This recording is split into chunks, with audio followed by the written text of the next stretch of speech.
చర్మి గారు కాకినాడ పోర్ట్ ఏరియాలో ఈ రేషన్ బియ్యం పట్టుకున్నారని తెలుస్తుంది. అవును. సో దానిపైన ఇప్పుడు బాగా వైరల్ అవుతుంది అనమాట. సో పవన్ కళ్యాణ్ గారు కూడా. సో ఏంటి దాన్ని? అంటే నిజానికి ఇది అసలు ఎక్స్పెక్ట్ చేయలేమన్నమాట. ఇటువంటి గత ప్రభుత్వం చాలా జరిగాయి. అయితే నాదెండ్ల మనోహర్ ఆయన ఫుడ్ కమిషనర్గా ఫుడ్ మినిస్టర్గా ఆయన ప్రతిసారి చేస్తున్నారు. రీసెంట్గా కూడా కొన్ని గోడౌన్స్లలో వెళ్ళడము, సీజ్ చేసిన బియ్యం అన్నిటినీ తనిఖీలు చేసి బయటకు తీస్తున్నారు.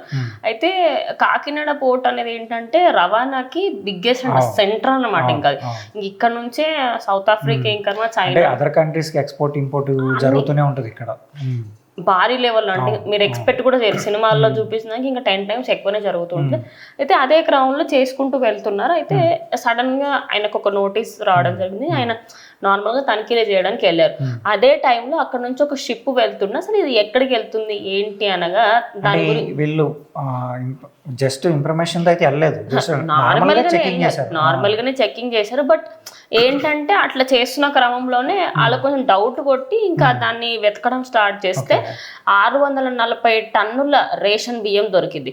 నిజానికి ఈ రేషన్ బియ్యం ఏదైతే ఉందో కొన్ని సీజ్ చేసినవి ఉన్నాయి, కొన్నేమో మిగతా వాటికి సంబంధించినవి ఉన్నాయి. అయితే అదే క్రమంలో మనం ఓవరాల్ గా చూసుకుంటే అంత టన్నుల బియ్యం దొరికేసరికంటే ఇంకా నాదెండ్ల మనోహర్ ఒక ప్రెస్ మీట్ పెట్టి ఇది నేను ఎక్స్పెక్ట్ చేయలేదు, ఖచ్చితంగా దీనిపైన పవన్ కళ్యాణ్ యాక్షన్ తీసుకోవాలన్నప్పుడు ఆయన ఢిల్లీ పర్యటనలో ఉన్నాడు. ఆయన చెక్ చేసినప్పుడు సో మనం ఇండియాకి ఇటు ఢిల్లీ నుంచి మళ్ళీ కాకినాడకు రాగానే ఫస్ట్ యాక్షన్ తీసుకుని దీనిపైన డైరెక్ట్ పోర్టుకు వచ్చేసారు. ఇంకో మెయిన్ పాయింట్ ఏంటంటే ఇది నిజమా లేకపోతే రూమర్సా తెలియదు కానీ పవన్ కళ్యాణ్ ఎప్పుడు రావాలి అనుకున్నా కూడా ఆయన రానిచ్చేవాళ్ళు కాదనమాట. ఆయన్ని అక్కడ వెదర్ బాగాలేదు సార్, ఇప్పుడు వద్దు, మీరు ఒక డెప్యూటీ సీఎం, మీరు వెళ్ళడం కరెక్ట్ కాదు, ఇట్లా అంటే ఏదో ఒకటి.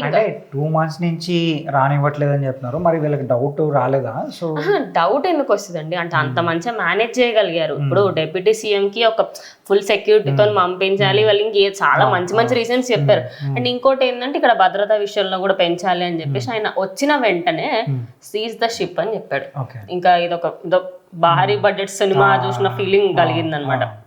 ఫస్ట్ ఆయన ఏమన్నారంటే అక్కడ ఉన్న వాళ్ళు సార్ 10,000 మంది ఉద్యోగాలు పోతాయి, 10,000 మంది ఉద్యోగాలు పోతాయి ఏంటండి, ఇది స్మగ్లింగ్ కోసం అవన్నీ పోటు పెట్టింది, మనం మంచి కోసం వాడుకోవాలని చెడు కోసం వాడుకో. 600 అన్ని టన్నుల బియ్యం అంటే ఇక్కడ మన ఎంతమంది ప్రజలు యూస్ చేసుకోవాలి? ఆల్మోస్ట్ ఒక 3 years వరకు తినచ్చు అనమాట ఆ రేషన్ మనము. సో ఇంత మట్టుకి పట్టుబడిన తర్వాత ఆయన వచ్చిన వెంటనే సీజ్ ద షిప్ అనగానే ఇంకా అరే నిజంగానే సీజ్ చేస్తున్నారా అంటే మా 10,000 మంది అంటే ఆ 10,000 మందిలో ఎవరికి ఏం కాదు, ఎవరెవరైతే ఇప్పుడు మెయిన్ క్యాండిడేట్స్ ఉంటారు కదా ఆ ఏరియాలో, ఇప్పుడు ఆ పోర్ట్ లో పర్మిషన్ ఎందుకు ఇచ్చినావు, నువ్వు చెక్ చేయకుండా పర్మిషన్ ఎందుకు ఇచ్చినావు, ఫస్ట్ థింగ్ ఎంత తెలిసిన వాళ్ళైనా కూడా పర్మిషన్ ఎందుకు ఇచ్చినావు, అండ్ అదేంటో తెలిసి మీరు అసలు ఆ బోట్ ఎందుకు ఎక్కించిన వాళ్ళని. అదే క్రమంలో ఈ పోర్టే కాకుండా ఉన్న మిగతా పోర్ట్స్ అన్నిట్లలో కూడా ఇట్లా చాలా జరుగుతూ ఉంటాయి. వాటన్నిట్లలో చాలా మంది ఏంటంటే ఈ ఒక్కటే అనుకుంటున్నారు. ఓవరాల్ గా మొత్తం ఆ 10,000 మంది ఎవరెవరైతే ఉన్నారు ఏంటి ఆ నంబర్ వాళ్ళు నార్మల్ గా చెప్పారు, ఉన్న వాళ్ళందరికీ సమస్య వస్తుందని, కానీ అందులో తప్పు చేసిన వాళ్ళని మాత్రమే తీసేస్తారు, మిగతా వాళ్ళందరికీ ఎలాంటి ప్రాబ్లం అయితే ఉండదు.